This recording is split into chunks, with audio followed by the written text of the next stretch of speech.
Our topic for today is photosynthesis. Pot.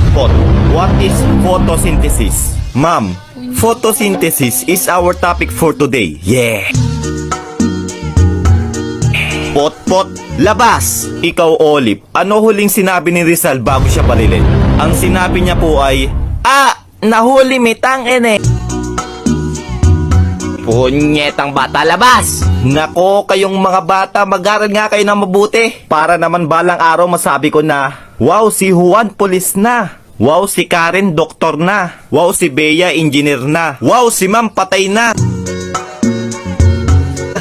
Yawa ka, labas! Ma'am, sa classroom may batas. Labas! Uy mga pre, napalabas din pala kayo? Oo pre, haha. Tara, punta na lang tayo sa York Forest. Tara! A few moments later. Uy pre, nakakatakot naman dito. Uy pre, ano yun? Baka genie yan. Kuskusin mo dali. Ako to si Natoy, ang magbibigay sa inyo ng tig-isang kahilingan. Ako, gusto kong maging pogi. Sige. Wishing! Yes, pogi na ako. Ako, gusto kong maging mayaman. Masusunod. Wishing! Yes, ang yaman ko na. Ikaw, iho, ano ang iyong kahilingan? He. Pabalikin niyo po yung dalawa sa dati.